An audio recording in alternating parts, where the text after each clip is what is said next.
Hello everyone friends, आप लोग कैसे हैं। आशा करता हूं कि आप लोग एकदम बिल्कुल मस्त होंगे, स्वस्थ होंगे और अपनी पढ़ाई में बिल्कुल व्यस्त होंगे।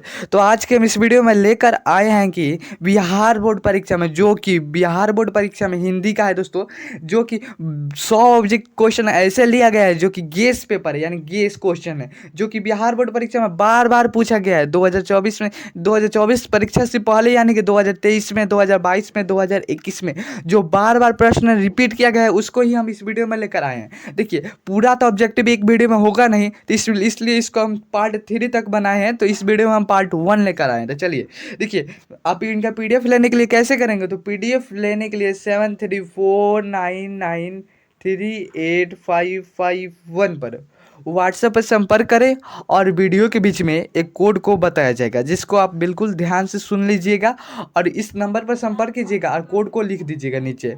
बिल्कुल फ्री में इनका पीडीएफ दिया जाएगा। तो चलिए फ्रेंड्स, आपका पहला ऑब्जेक्टिव क्वेश्चन क्या दिया गया है। तो देखिए फ्रेंड्स, आपका पहला ऑब्जेक्टिव क्वेश्चन क्या दिया है कि बालकृष्ण भट्ट किस युग के निबंधकार हैं। बालकृष्ण भट्ट किस युग के निबंधकार पूछा गया था। किस युग के निबंधकार है, यह भारतेंद्र युग के निबंधकार है दोस्तों। बालकृष्ण भट्ट किस युग के निबंधकार है, तो भारतेंद्र युग के निबंधकार है दोस्तों। देखिए, बालकृष्ण भट्ट किस युग के निबंधकार है, तो भारतेंद्र युग। बात करें बालकृष्ण भट्ट का जन्म कब हुआ है, तो जन्म इनका कब हुआ, 23 जून 1844 ईस्वी में बालकृष्ण भट्ट जी का जन्म हुआ है। देखिए, बालकृष्ण भट्ट एक और, बालकृष्ण भट्ट किस विद्या की रचना है, आपको ऐसे भी पूछ सकता है कि बालकृष्ण भट्ट किस विद्या की रचना है, तो निबंध की रचना है। किसका, निबंध की रचना। चलिए दूसरा नंबर प्रश्न की बात करते, इसमें क्या पूछा है कि उसने कहा था कहानी को कब प्रकाशित की गई थी। देखिए, उसने कहा था कहानी को कब प्रकाशित की गई थी, तो देखते, उसने कहा था कहानी को 1915 ईस्वी में प्रकाशित की गई थी। कब, 1915 ईस्वी में प्रकाशित की गई थी। देखिए, इसका राइटर कौन है, उसने कहा था का राइटर कौन है, तो कौन है, चंद्रधर शर्मा गुलेरी जी राइटर है। कौन है, चंद्रधर शर्मा गुलेरी जी। इनका जन्म कब हुआ था, 7 जुलाई, कब हुआ है इनका जन्म, 7 जुलाई 1883 ईस्वी में इनका जन्म हुआ है। देखिए, हम एक ऑब्जेक्टिव से यानी 2-3 ऑब्जेक्टिव क्वेश्चन बताने का प्रयास करते हैं, क्योंकि इससे आपका एक भी प्रश्न ना छूटे बिहार बोर्ड परीक्षा में। चलिए अगला प्रश्न की बात करते हैं, इसमें क्या पूछा है कि संपूर्ण क्रांति का नारा किसने दिया था। देखिए फ्रेंड्स, संपूर्ण क्रांति का नारा किसने दिया था। देखिए, संपूर्ण क्रांति का नारा किसने दिया था, जयप्रकाश नारायण जी दिए थे। कब, जयप्रकाश नारायण जी। कौन, किसका नारा दिए थे, तो संपूर्ण क्रांति का नारा। देखिए, संपूर्ण क्रांति की शुरुआत कब हुई थी, आपको ऐसे भी क्वेश्चन पूछ सकता है। तो संपूर्ण क्रांति की शुरुआत 19 से कब हुई थी, 1974 ईस्वी में संपूर्ण क्रांति की शुरुआत हुई थी। देखिए, अब ऐसे भी पूछ सकता है कि जयप्रकाश नारायण जी, मतलब इसका ही संपूर्ण क्रांति के लेखक कौन है, जयप्रकाश नारायण जी। ओके, इनका जन्म कब हुआ है, तो इनका जन्म 11 अक्टूबर 1902 ईस्वी को इनका जन्म हुआ है। चलिए अगला प्रश्न की बात करें, तो इसमें क्या पूछा गया है कि अर्धनारीश्वर पाठ के लेखक कौन है। अर्धनारीश्वर पाठ के लेखक कौन है, लेखक का नाम पूछा गया है, यानी कि अर्धनारीश्वर पाठ के लेखक। तो अर्धनारीश्वर पाठ के लेखक, आप सभी को मालूम होगा कि अर्धनारीश्वर पाठ के लेखक कब कौन है, तो रामधारी सिंह दिनकर जी है। कब, रामधारी सिंह दिनकर जी। अभी इनका जन्म की बात करते हैं, इनका जन्म कब हुआ था, तो 23 सितंबर, कब, 23 सितंबर 1908 ईस्वी को। कब, 23 सितंबर 1908 ईस्वी को रामधारी सिंह दिनकर जी का जन्म हुआ था। अब बताइए दोस्तों, रामधारी सिंह दिनकर जी किस युग के कवि थे। किस युग के भी पूछ सकता है, रामधारी सिंह दिनकर जी जो है वो किस युग के कवि थे, तो वो ध्यान में रखना है, वो छायोदत्तर युग के कवि थे। कौन, छायोदत्तर युग के कवि थे। अर्धनारीश्वर क्या है, जो अर्धनारीश्वर ये पाठ है, ये क्या है, एक निबंध है, तो कहानी है, एकांकी है, व्यंग है। तो अर्धनारीश्वर जो पाठ है ना, वो एकांकी है। क्या, एकांकी। चलिए अगला प्रश्न की बात करते, इसमें क्या पूछा गया है कि रोज कहानी के नायिका कौन है। रोज कहानी की नायिका पूछा गया था, रोज कहानी की नायिका कौन है, मालती है। देखिए मालती, अब देखिए मालती, रोज कहानी की नायिका कौन है, मालती। अब ऐसे भी पूछ सकते हैं कि मालती के पति का क्या नाम था, मालती के पति का क्या नाम था, ऐसे भी पूछ सकता है। तो मालती के पति का नाम क्या था, महेश्वर था। ओके, अब देखिए यह क्वेश्चन, एक और क्वेश्चन जो छूट गया है इस पार्ट से। देखिए ग्रेगिंग का उल्लेख किस पार्ट में किया गया है, ये आपको हमेशा बिहार बोर्ड परीक्षा में तो यह इंपॉर्टेंट है। 2024 इसके पिछले प्रश्न में, इसके पिछले क्वेश्चन पेपर में भी पूछा गया है ये क्वेश्चन।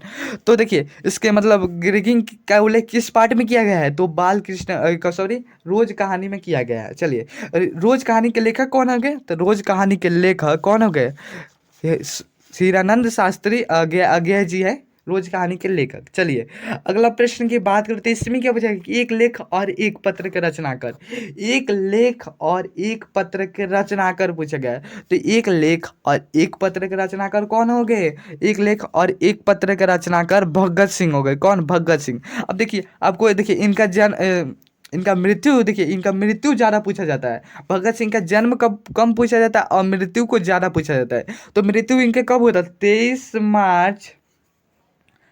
मार्च 1931 ईस्वी को भगत सिंह की मृत्यु हुई थी। चलिए अगला प्रश्न की बात करते हैं, इसमें देखिए इनका मृत्यु कैसे हुआ था, इनका मृत्यु फांसी दिया गया था। किसका, फांसी दिया गया था भगत सिंह के मृत्यु को। देखिए ये जो पाठ लिखे हैं वो एक लेख और एक पत्र के रचनाकार है। चलिए अगला प्रश्न की बात करते हैं, इसमें क्या पूछा गया है कि ओ सदा नीरा के लेखक कौन है, ओ सदा नीरा के लेखक कौन है दोस्तों। तो ओ सदा नीरा के लेखक कौन है गए, तो जगदीश चंद्र माथुर जी। कौन, जगदीश चंद्र माथुर जी ओ सदा नीरा के लेखक है। चलिए देखिए अब ऐसे भी पूछ सकता है कि गांधी जी चंपारण में कब गए थे, यह क्वेश्चन ज़्यादा पूछा गया इसी पार्ट से गांधी जी चंपारण कब गए थे।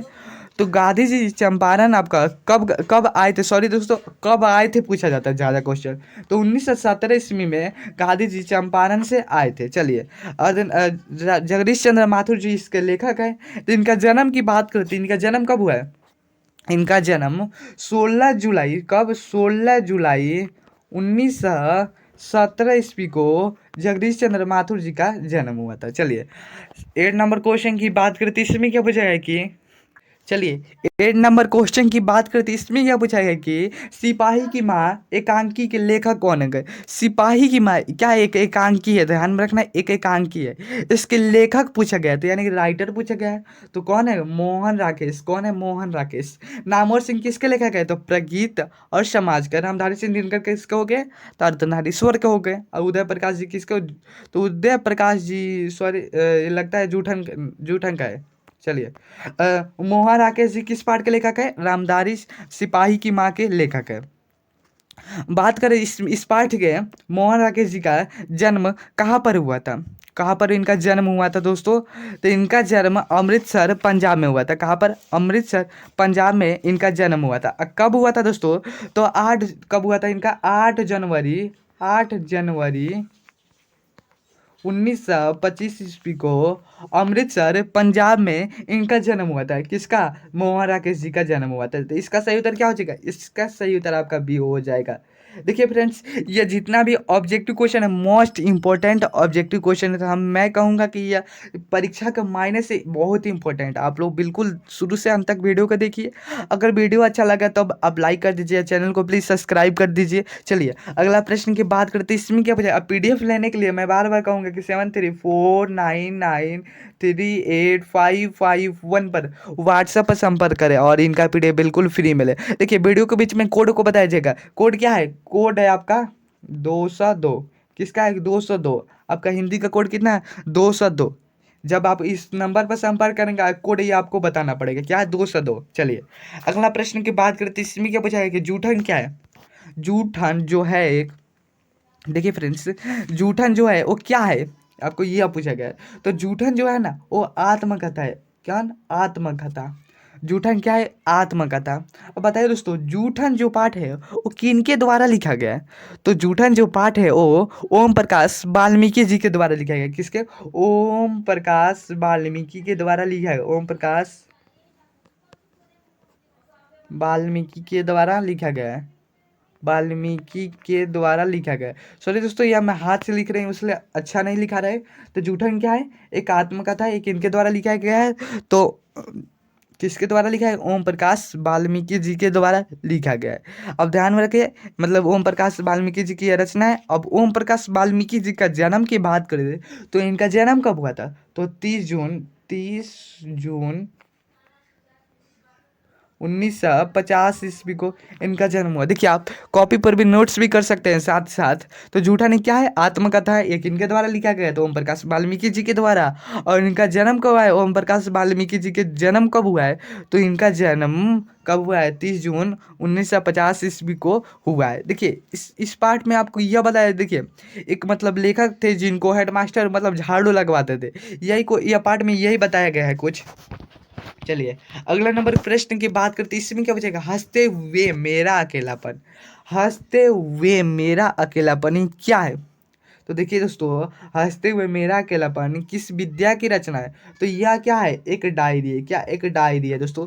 ये हंसते हुए मेरा अकेलापन ये क्या है, एक डायरी है दोस्तों। तो इसका सही उत्तर क्या हो जाएगा, इसका सही उत्तर आपका बी हो जाएगा। बात करें इस हंसते हुए मेरा अकेलापन के राइटर कौन हो गए, तो इनके राइटर जो है ना, इनके राइटर कौन हो गए, मलय जी हो गए। कौन, मलय जी, मलयज, मलयज, मलय जी इनके राइटर हो गए। यह क्या है, एक डायरी है। अब बात करें जी मलय जी का जन्म कब हुआ है, तो इनका जन्म कब हुआ है, इनका जन्म आपका 1935 ईस्वी में मलय जी का जन्म हुआ है। कब, मलय जी का कब जन्म हुआ है, 1935 ईस्वी में मलय जी का जन्म हुआ है। चलिए मलय जी का मूल नाम क्या है, मूल नाम, अगर मूल नाम भी पूछ सकता है तो भारत जी श्रीवास्तव। क्या, भारत जी श्रीवास्तव, ये आपको क्वेश्चन पूछा जाता है। ये क्वेश्चन और इस पार्ट से बनता है कि मलय जी का जन्म, माँ की क्या नाम था, तो मलय जी के माँ का नाम क्या था दोस्तों, प्रभावली था। क्या, प्रभावली देवी था, प्रभावली देवी था मलय जी का माँ का नाम। देखिए मैं ऐसे मतलब इस एक ऑब्जेक्टिव से 3-4 ऑब्जेक्ट क्वेश्चन बताने का प्रयास कर रहे हैं, इसलिए क्योंकि आपके बिहार बोर्ड परीक्षा में कोई भी प्रश्न छूट के ना आए। चलिए आपका अगला प्रश्न की बात करें तो इसमें क्या पूछा गया कि सूरदास किस भाषा के कवि है। देखिए दोस्तों, ये जो सूरदास है ना, वो किस भाषा का कवि है, तो यह ब्रज भाषा का कवि है। कौन, ब्रज भाषा है। देखिए यह सूरदास किस भाषा का कवि है, तो यह जो है ना वो ब्रज भाषा के कवि है। किसका कवि है, ब्रज भाषा के कवि है। आपको ध्यान में रखना है कि देखिए सूरदास का जन्म कहाँ पर हुआ है, आपको यह भी क्वेश्चन बार बार पूछा जाता है। तो सूरदास का जन्म कब हुआ था, सी ही।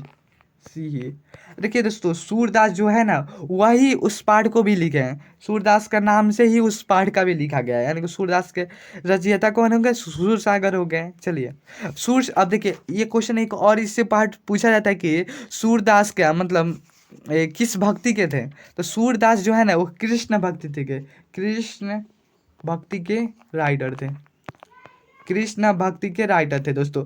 सूरदास किस कवि के मतलब थे, तो यह ब्रज भाषा के कवि थे। और इन किस पाठ को लिखे हैं, तो सूरसागर पाठ को लिखे हैं। और किस भक्ति के कवि थे, तो यह कृष्ण भक्ति के कवि थे। चलिए अगला प्रश्न की बात करते हैं, इसमें क्या बजाएगी, तुलसीदास का बचपन का क्या नाम था, तुलसीदास के बचपन का क्या नाम था।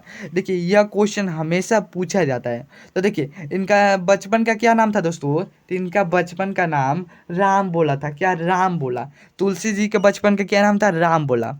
बात करें इनका जन्म कहाँ पर हुआ है, तो इनका जन्म जो है ना वो उत्तर प्रदेश में, कहाँ पर, उत्तर प्रदेश में तुलसी जी का जन्म हुआ है। तुलसीदास का जन्म कहाँ पर हुआ है, उत्तर प्रदेश में। और कब हुआ है दोस्तों, तो कब हुआ है, तो 1543 ईस्वी में तुलसीदास जी का जन्म हुआ है। देखिए यह पोइट्री से है आपका ऑब्जेक्टिव क्वेश्चन। तो देखिए तुलसीदास के बचपन का क्या नाम था, राम बोला था। और इनका जन्म कब हुआ है, तो 1543 ईस्वी में। और यह मतलब इनका जन्म कहाँ पर हुआ है, आप ऐसे भी पूछ सकता है। तो इनका जन्म राम बोला में हुआ है। कहाँ पर, राम बोला में हुआ है। देखिए तुलसीदास के दीक्षा गुरु कौन थे, तुलसीदास के दीक्षा गुरु कौन थे, यह क्वेश्चन हमेशा बिहार बोर्ड परीक्षा में यानी कि 2019 में भी क्वेश्चन ये पूछा गया, 2022 में भी क्वेश्चन पूछा गया है कि तुलसीदास के गुरु का क्या नाम था, दीक्षा गुरु क्या थे, तो नरहरिदास। क्या थे, नरहरिदास तुलसीदास के गुरु थे। चलिए अगला प्रश्न की बात करते, इसमें क्या पूछा गया है कि नवादास के दीक्षा गुरु कौन थे। देखिए यह क्वेश्चन हम इसके पहले सॉरी वो तुलसीदास का हम दीक्षा गुरु बताए थे। अब इसमें क्या पूछा गया है कि नवादास के दीक्षा गुरु कौन थे। नवादास के दीक्षा गुरु बहुत ही इंपॉर्टेंट है। देखिए इसमें तो गुरुओं का नाम तो बिल्कुल ध्यान रखना है। तो कौन थे, स्वामी अग्रदास, कौन थे, देखिए स्वामी अग्रदास कौन थे? स्वामी अग्रदास। नवदास के दीक्षा गुरु कौन थे? स्वामी अग्रदास। अब बात करें नवदास जी का जन्म कब हुआ है, जो नवदास जी है इनका जन्म कब हुआ है, तो कब हुआ है इनका जन्म? 1517 ईस्वी में नवदास जी का जन्म हुआ है। एक अब देखिए नवदास जी किस धारा के संत थे? तो ये जो थे ना वो नवदास जी वैष्णव धारा के संत थे। किसे? वैष्णव दर्शन धारा के संत थे दोस्तों। इस पार्ट से मतलब ये 3 ऑब्जेक्टिव क्वेश्चन जो बार बार पूछा जाता है। चलिए अगला प्रश्न की बात करते हैं, इसमें क्या पूछा है कि